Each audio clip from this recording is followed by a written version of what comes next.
نئی زندگی۔ تو وہ اذان ہوتی ہے ٹائم پر تو الحمدللہ پتہ چل جاتا ہے۔ ایک روایت میں آتا ہے کہ اذان سن کے جو درود پڑھنے سے پہلے اللہم رب ھذہ الدعوۃ التامہ اس کے پڑھنے سے پہلے جو ایک دفعہ تلبیہ پڑھ لے گا، لبیک اللہم لبیک لبیک لا شریک لک لبیک ان الحمد والنعمۃ لک والملک لا شریک لک، تو جو اذان کے فوراً بعد درود سے پہلے یہ پڑھ لے گا، اللہ رب العزت اس سال اس کو ضرور حج پر لے کر جائے گا۔ یہ ایک نسخہ ہے فری کے اندر بھی جانے کا، ٹھیک ہے؟ اللہ کی ذات ہے، لے کے جائیں گے، اللہ دل میں ڈالیں گے، حالات ایسے بنائیں گے۔ ہاں تو کچھ باتیں ہیں دوست اکثر پوچھتے ہیں، تو مجھے تو میں نے آپ سے کہا نا مال سے نہیں ہوگا اعمال سے ہوگا، تو ایک قرض سے نکلنے کا آپ کو بڑا مجرد عمل بتاتا ہوں، قرض سے نکلنے کا۔ ظہر کی نماز کے بعد 100 دفعہ اللہم صلی علی محمد وعلی آلہ وبارک وسلم۔ اچھا یہ درود اتنا آسان ہے کہ اس میں آگے پیچھے ہو جاتے ہیں، میں تو آپ کو حدیث کے الفاظ بتا رہا ہوں اس لیے اس کو آگے پیچھے نہ کریے گا۔ اللہم صلی علی محمد وعلی آلہ وبارک وسلم ایک بار اور پڑھ دیتا ہوں، تو موبائل پر اگر کر سکتے ہیں یا یاد ہو جائے کوئی کر لے، پھر بعد میں دوستوں کو بتا دیں۔ اللہم صلی علی محمد وعلی آلہ وبارک وسلم 100 دفعہ جو پڑھ لے گا۔ اب یہاں پر کیونکہ کبھی کبھار دوست وغیرہ جو ہے وہ کبھی مارٹگیجز میں پھنس جاتے ہیں، مختلف قرضوں میں پھنس جاتے ہیں، مطلب گھر پہ پاکستان میں بھی ہوتا ہے، یہاں بھی ہوتا ہے، قرض میں پھنس جاتا ہے آدمی، اور یہ قرض ایک بڑی بلا ہے، اس سے نکلنا بڑا مشکل ہے۔ اللہ ہم کو سب کو توفیق دے اس سے نکلنے کی۔ تو یہ جو ظہر کی نماز کے بعد 100 دفعہ پڑھے گا 4 انعامات ملیں گے۔ پہلا انعام ساری زندگی کبھی قرض نہیں چڑھے گا، پہاڑ جتنا ہوگا اللہ ادا کر دیں گے، کسی نعمت کا سوال نہیں ہوگا قیامت کے دن، اور جنت میں بے حساب جائیں گے، لوگ سارے مسئلے حل ہوں گے۔ اللہم صلی علی محمد وعلی آلہ وبارک وسلم۔ اور بیماری کے اندر لوگ بیمار ہو جاتے ہیں، بڑی سخت بیماریاں آتی ہیں، جو سخت بیماریاں ہیں، کینسر ہو گیا اور لیور کی پرابلم ہوگی، کڈنیز کی پرابلم ہوگی، اس کے لیے بڑا مجرب عمل آپ کو بتاتا ہوں کہ بارش کا پانی لے کر اس پر 70 دفعہ سورہ فاتحہ پڑھے، 70 دفعہ آیت الکرسی، 70 دفعہ قل هو اللہ احد، 70 دفعہ قل اعوذ برب الفلق، اور 70 دفعہ قل اعوذ برب الناس۔ 5 چیزیں ہوتی ہیں۔ 70 دفعہ سورہ فاتحہ الحمدللہ رب العالمین، 70 دفعہ آیت الکرسی، 70 دفعہ سورہ اخلاص، 70 دفعہ سورہ فلق، اور 70 دفعہ سورہ ناس۔ 5 چیزیں ہو گئی۔ یہ پڑھ کے اس پانی پر پھونک دیں، پھونک کے مریض کو 7 دن تک پلائیں، تو اللہ کے نبی کا ارشاد ہے، اللہ رب العزت فرماتے ہیں میرے بندے کی ہڈیوں کے اندر بھی اگر کوئی بیماری چھپی ہوگی تو اس کو کھینچ کے باہر نکال دو۔ یہاں تو بارش عام ہوتی ہے، اور یہاں تو پاکستان میں مشکل ہے، بارش کم ہوتی ہے، یہاں تو عام بارش ہوتی ہے، تو یہ ضرور کریں میرے دوستوں۔ اللہ رب العزت آپ کو جزائے خیر دے۔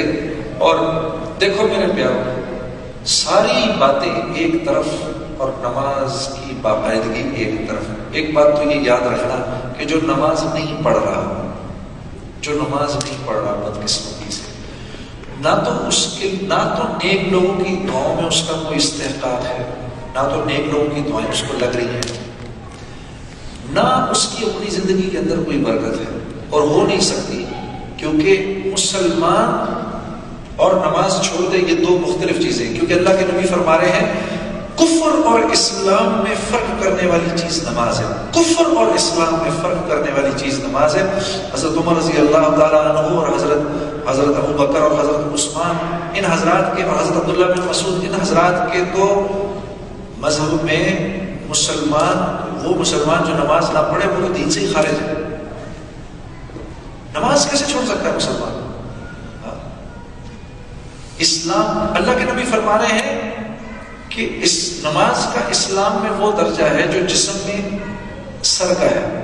بازو کٹ جائے یا ٹانگ کٹ جائے آدمی زندہ رہ سکتا ہے, گردن کٹ جائے آدمی زندہ نہیں رہ سکتا.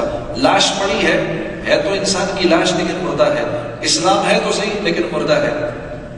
اور اللہ رب العزت ساری برکت زندگی سے نکال لیتے ہیں, ساری برکتیں نکال لیتے ہیں. نہ اس کے چہرے کے اوپر صلحہ کا نور ہوتا ہے, نہ اس کی روزی کی برکت ہوتی ہے, نہ اس کے جسم میں کوئی جان ہوتی ہے, نہ اس کو اس کی اولاد سے کبھی کوئی نفع ملے گا, نہ اس کو سکون چین اطمینان ملتا ہے, نہ رات کو راحت کی نیند ملتی ہے. سب کچھ چھین لیا جاتا ہے اس سے میرے عزیز دوستو. اور نماز اگر شروع کرنی ہے اور نماز میں تھوڑی سی کوتاہی ہو رہی ہے, سب سے بہترین طریقہ یہ ہے کہ نماز کی دعوت دینا شروع کر دو. ہر ایک کو بولو بھائی تو نے نماز پڑھی نہیں پڑھی, چاہے خود پڑھو نہ پڑھو, دو اس کی دعوت. تو اللہ کیا ہوگا کہ جیسے غبارے میں پھونک مارو نا, بھرتے بھرتے بھرتے غبارہ ایک دم پورا غبارہ بن جائے گا. آپ یہ پھونک مارتے مارتے مارتے مارتے ایک دن خود کھڑے ہو جائیں گے نماز کے لیے. یہ وہ طریقہ ہے جو میں نے اپنایا تھا جب بدقسمتی سے زندگی میں یہ عمل نہیں تھا. پھر اس کو اتنا بولا, اللہ نے اپنے فضل سے نماز پڑھنے کی توفیق دے دی. تو نماز نہیں چھوڑ سکتا مسلمان. بھائی سب کے سب عزم کر لو, پڑھنے والے نہ پڑھنے والے, بھائی سب کے سب میری بہنیں یہ عزم کر لیں کہ آج کے بعد کچھ بھی ہو جائے انشاءاللہ نماز نہیں چھوڑیں گے. سب اس بات کا عزم کرتے ہیں جی انشاءاللہ. اللہ آپ کو جزائے خیر دے, اللہ آسان کرے. اور جب یہ آسان ہو جائے گا نا تو جیسے آپ سانس لیتے ہیں نا پتہ نہیں چلتا, اتنی آسان ہو جائے گی نماز پڑھنا. ہر دعا کا قبول ہونا جو ہے وہ اس سے ہے, ہاں نماز سے. تو اس کا بس بہت خیال رکھنا ہے کہ نماز زندگی سے نہ نکلے. چاہے آپ لوگ اپنے جابس پر ہوتے ہیں کچھ بھی, بھائی مجھے کوئی صاحب کہنے لگے جی میں جاب پر ہوتا ہوں میں پڑھ نہیں سکتا. میں نے کہا یار مجھے کیوں کہہ رہا ہوں, اللہ مجھے کو بولو وہ کیوں کہہ رہا ہوں یار مجھے پڑھنے کو, میں تو جاب پر ہوں. بھائی اگر اللہ کو نہیں پتا کہ کچھ عرصے کے بعد آپ نے جاب کرنی ہے, اللہ کو تو پتا ہے, پھر بھی وہ اگر کہہ رہا ہے پڑھو تو اس کا مطلب ہے آپ پڑھ سکتے ہیں. یا اللہ اب جھوٹ کے بغیر کاروبار نہیں ہو سکتا, یہ اپنا رول بدل دے, اب میں جھوٹ بولے بغیر نہیں کام کر سکتا.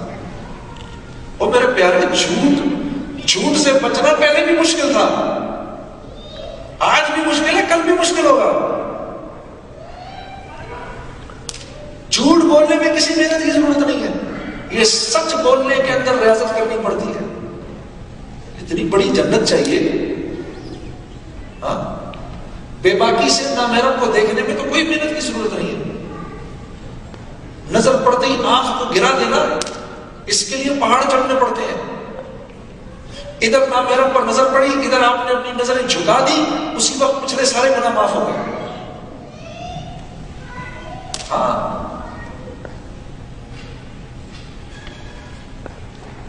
تو میرے عزیز دوست, اپنی مرضی سے زندگی نہ گزارنا, اپنی مرضی سے جانور زندگی گزارتا ہے. ہم پابند ہیں. اسلام میں سختی نہیں ہے, اسلام میں تو پابندی ہے, تاکہ لوگ ایک دوسرے کے ساتھ پیار محبت سے رہنا شروع کریں, اپنا حق چھوڑ کے دوسروں کو دینے والے بن جائیں, خرچ کرنے والے بن جائیں, اس سے پی جانے والے بن جائیں, معاف کرنے والے بن جائیں, مسکرانے والے بن جائیں, لوگوں کو کھانا کھلانے والے بن جائیں. یہ ہے اسلام. لیکن یہ تو نفس پر زور ڈالنے کے بعد یہ صفات آئیں گی نا. نماز کی پابندی کرو, صبح کو اٹھو. جس نے فجر کی نماز کو قابو کر لیا اس نے زندگی کو قابو کر لیا, ایسے پکڑ لیا زندگی کو.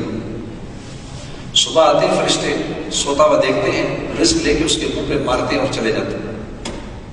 آپ کیا چاہتے ہیں ہم ان میں سے بنے جس کے منہ پر رزق مار کے فرشتے نکل گئے؟ نہیں, ہم تو ان میں سے بننا چاہتے ہیں میرے دوستو کہ جب موت کا وقت آئے تو آسمانوں سے اعلان ہو کہ محمد صلی اللہ علیہ وسلم کا امتی آ رہا ہے, ان کا سفیر آ رہا ہے.